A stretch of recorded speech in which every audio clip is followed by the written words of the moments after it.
Hello प्यारे साथियों, नमस्कार, वंदे मातरम सभी को। कैसे हैं आप सब? उम्मीद करता हूं अच्छे होंगे। मैं विपिन कुमार मौर्य स्वागत करता हूं आपके अपने यूट्यूब चैनल विपिन में। जैसा कि आप सबको पता है, मैं हिंदी का प्रैक्टिस सेट करा रहा हूं आप सबको। हिंदी के प्रैक्टिस सेट में हमने पहला प्रैक्टिस सेट ले आया 5 क्वेश्चन का, दूसरा क्वेश्चन मैंने ले आया हूँ 6 क्वेश्चन। आप लोग इसको जल्दी से देख लीजिए, हल कर लीजिए 2 मिनट के अंदर अपने पेपर पे। इसको पहले आप मौखिक रूप से ही हल कर लीजिए, नोट डाउन बाद में कर लीजिएगा।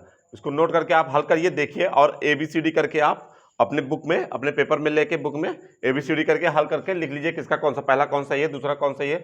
इस तरह से हल कर लीजिए। मैं आपको 2 मिनट का समय दे रहा हूं इसमें, ताकि आप इसको हल कर लीजिए। उसके बाद में इसका एक्सप्लेनेशन जैसे पहले वीडियो में बताया था वैसे इसको बताऊंगा। हल करिए इसे।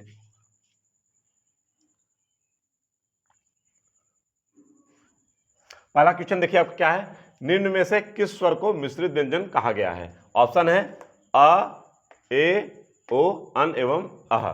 दूसरा क्वेश्चन है, निम्न में से कौन सा शब्द स्वरानुक्रम शब्द है?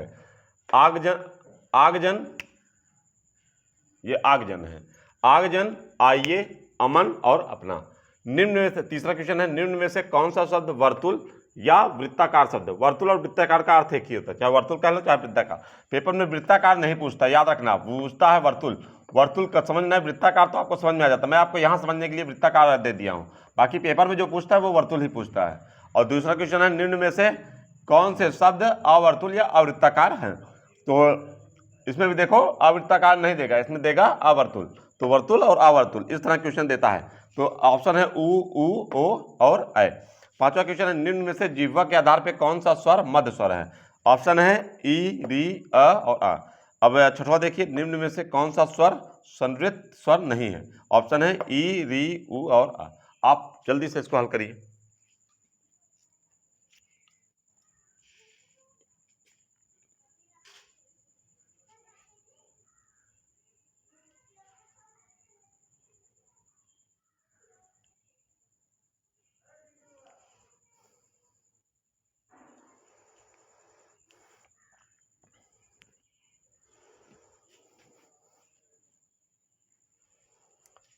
आप लोग हल कर लिए होंगे, ठीक है। आइए इसका एक्सप्लेनेशन देखते हैं हम, एक एक करके आप इसको नोट। देखिए पहला, ठीक है। अब आप वहां ना ध्यान दीजिए, अभी आप यहाँ जो मैं बता रहा हूँ उसको ध्यान दीजिए। देखिए, मार खाओगे तुम सब, कहाँ कह रहा हूं, ध्यान दो ना। निम्न में किस स्वर को मिश्रित व्यंजन कहा गया है? ठीक है, पहला ऑप्शन आ है, ए है, ओ है, अन एवं आह।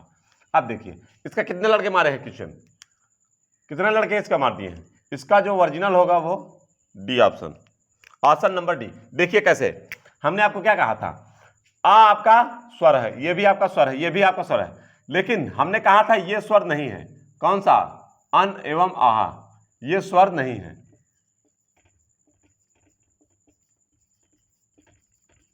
और यह क्वेश्चन का, निम्न में से किस स्वर को मिश्रित व्यंजन कहा गया है? स्वर को कहा गया है, तो ये स्वर तो है नहीं। तो स्वर इसको, लेकिन स्वर के रूप में इसको लिखते हैं, जैसे का गंगा चाचा ये छोटी, छोटा बड़ा, छोटी बड़ी, छोटा ऊ, री, ए, आई, ओ, औ, अन, आह। जो छोटे बच्चों की किताब होती है उसमें लिखा रहता है। क्वेश्चन इसीलिए कंफ्यूजन के लिए दिया है इसको, स्वर इसीलिए यहाँ पे स्वर कंफ्यूजन के लिए दिया। आप चाहे तो क्वेश्चन को स्वर में ना भी दे तब भी कह लेगा, निम्न में से किस वर्ण को मिश्रित व्यंजन कहा गया है? स्वर लिख लीजिए, या यहाँ वर्ण भी लिख सकता था। क्या वर्ण? वो एग्जाम अपने हिसाब से लिखेगा कि क्या क्वेश्चन वो बनाना चाह रहा है, शब्द या स्वर या वर्ण। क्योंकि स्वर ये बच्चों के अगर फ्रेम में ले लेगा, आपको थोड़ा, आपको तो मैं तो बताया हूँ कि स्वर नहीं है, क्योंकि मैं तो बताया हूँ ये स्वर नहीं है, लेकिन अगर बच्चों के वाले स्वर में लिख लेगा तो तेरा स्वर मान के यहाँ स्वर दे सकता है। तो इस तरह क्वेश्चन क्रिटिकल, आप उसको समझेंगे क्या कह रहा है। तो अनवा स्वर तो है नहीं, अब स्वर नहीं है तो ये है क्या? अब कहा है मिश्रित व्यंजन, ये भी स्वर है, ये भी स्वर है, ये भी स्वर है। तो व्यंजन पूछा है, तो व्यंजन ये क्यों होते हैं? अब देखो, अन, अन का उच्चारण क्या होता है? आ प्लस न कर सकते हैं, उच्चारण आ रहा है कि नहीं अन का। इसी तरह आहा का, आहा का उच्चारण कैसे आ सकता है? आ प्लस हा करके आ सकता है उच्चारण, कि नहीं आ सकता? बिल्कुल आ सकता है।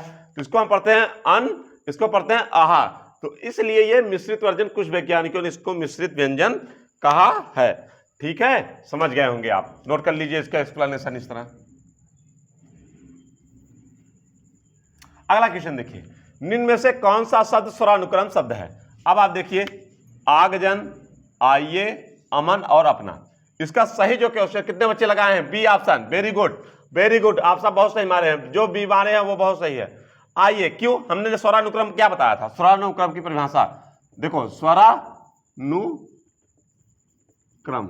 आप देखो क्या कह रहा है, स्वरानुक्रम, यानी स्वर पहले आ गया, अनुक्रम यानी स्वर जहां बार बार आ जाए, स्वर रिपीटेड हो। इसमें स्वर रिपीटेड है, इसमें इसको देखिए पहले, आइए, आ प्लस ई प्लस ये भी आपका स्वर हो गया और ये भी आपका स्वर हो गया। तो जब दो स्वर एक साथ आ जाए तो वही आपका स्वरानुक्रम है। जब दो स्वर एक साथ आ, इसमें है आगे देखो वर्ण वर्ण चल रहा है, इसमें भी आपका व्यंजन व्यंजन चल रहा है, इसमें भी आपका व्यंजन व्यंजन चल रहा है, लेकिन इसमें दो स्वर आपके एक साथ आ गए, इसलिए ये आपके स्वरानुक्रम हो गए। स्वर का अनुक्रम लगातार जहां पे हो तो आपका स्वरानुक्रम हो जाएगा। अब आप तीसरा क्वेश्चन देखिए, निम्न में से कौन सा शब्द वर्तुल या वृत्ताकार है? आप इसको समझ लिए होंगे, वृत्ताकार में लिख दिया हो तो इसलिए आप इसको कंफ्यूजन नहीं होगा। तो वृत्ताकार कौन सा है? आपका ऑप्शन डी। कैसे हमने बताया था, वर्तुल और अवर्तुल, वर्तुल अवर्तुल, ये दो बताए थे, यानी वृत्ताकार अवृत्ताकार। तो वर्तुल में हमने आपको क्या बताया था? वर्तुल में हमने बताया था निम्न में से कौन सा वर्तुल है? वर्तुल यानी जो वृत्ताकार है। तो वृत्ताकार शब्द आपके कौन कौन से हो जाएंगे? वृत्ताकार जो आपके शब्द होंगे वो आपके, जैसे देखिए उ ओ औ, ये आपके वर्तुल हो गए। ये आपके, जब इसको देखो पढ़ोगे, उ ओट देखिए, उ ओ औ, तो ये आपके वर्तुल है, यानी ओट जो है गोलाकार वृत्ताकार हो रहा है। बाकी आप जो भी वर्ड पढ़ेंगे उसमें आपके वृत्ताकार नहीं होगा। जैसे आप देखिए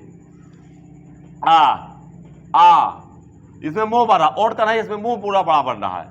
ई उ ए री, इस तरह में जो है अवर्तुल होंगे इसमें, यानी मुंह का, ओट का जो है घेराव नहीं होगा, तो इसका ये हो जाएगा। अब इसमें देखिए इसी तरह वर्तुल का लिख लीजिए, वर्तुल का देख लीजिए, उ ओ, अब इसमें ए आ गया, ए है ना, ए आ गया।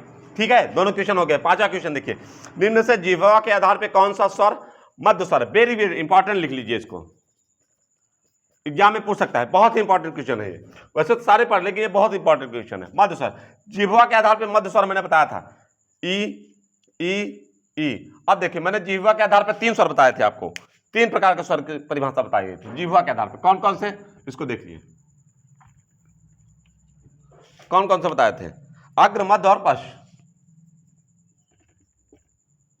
अग्र स्वर,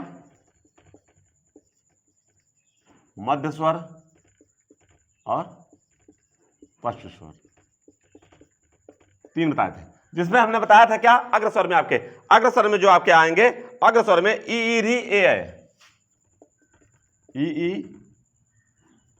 री ए है, और मध्य स्वर में आपका आ। मध्य स्वर में आपका केवल और केवल एक शब्द आएगा, आ, बड़ा आ। ठीक है, मध्य स्वर में आपका क्या आएगा? बड़ा। अब आप पश्च स्वर में देखिए, पश्च स्वर में आपका आएगा, नहीं, मध्य स्वर में आएगा आपका आ। अब पश्च स्वर में देखिए, अब आपका जो बचा है आ, ई हो गया, उ, ठीक है, री उसमें हो गया, ए है, ओ, ये आपके पश्च स्वर में। तो अब आपको कंफ्यूजन नहीं होगा। तो मध्य स्वर आपका कौन सा हो जाएगा? मध्य स्वर आपका ऑप्शन नंबर सी, मध्य स्वर आपका ऑप्शन नंबर सी। ठीक है, किसी को कंफ्यूजन, कोई कंफ्यूजन? No confusion. निम्न में से जिह्वा के आधार पर कौन सा मध्य स्वर है? ठीक है, तो मध्य स्वर आपका क्लियर हो गया।